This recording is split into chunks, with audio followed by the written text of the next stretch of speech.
Thank you, Mr. Chairman. And thank you again, Chairman Hochberg, for being here and for your service. Your work has been extraordinary. I know you took over in very hard times, and you've been able to accomplish a lot for our businesses, and I'm sure those who work for those businesses are very grateful for your work. I particularly appreciate your focus on small businesses and on streamlining your procedures to make them more accessible. I want to ask you, though, about something else, and that is in 2011, as you know, Congress negotiated a Korea Free Trade Agreement.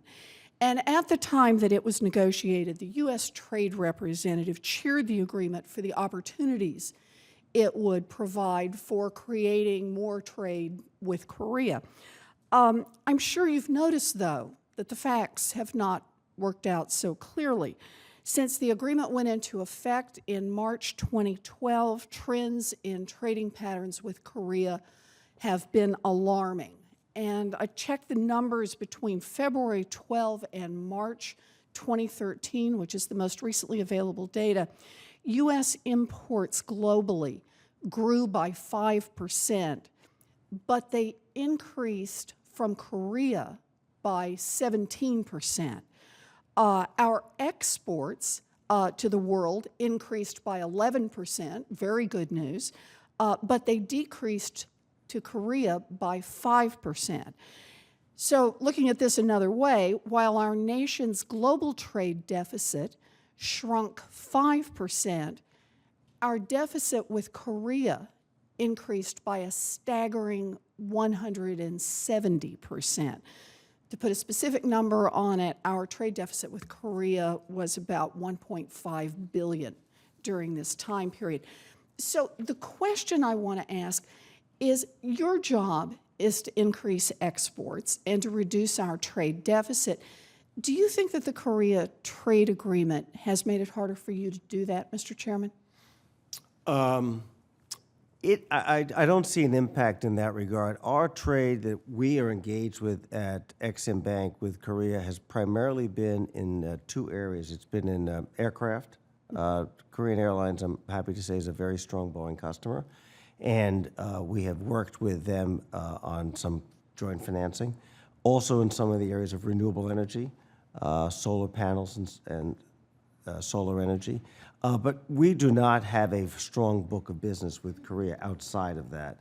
I have planned a trip to Korea later this year because there are a number of Korean infrastructure firms, and I want to make sure that they start buying from the United States when they're doing infrastructure in third countries. So that's one of our goals, to increase that footprint for American companies, because these Korean EPC firms, as they refer, engineering, production, procurement, and construction, are very formidable, and I want to make sure that American companies get their fair share of that. Well, I appreciate that you're trying to do that, because obviously, just based on the math, something is not working very well for the United States on the Korea Free Trade Agreement, and it seems to be working at cross purposes with what it is that you're trying to accomplish.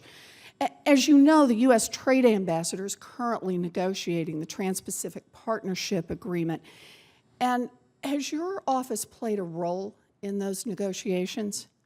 We do not. The role of the U.S. Trade Representative is really to formulate the trade agreements. Once they're in place, our role is to companies that need our support in those markets is to work with them in those markets. Do you think it would be helpful? I'm a little concerned because of the data out of Korea. If we asked the trade representative to involve you more in the negotiations, or do you think that's not an appropriate role? It's, we're really about implementation at the Exim Bank. So in terms of trade policy, that really is somewhat outside of our lane.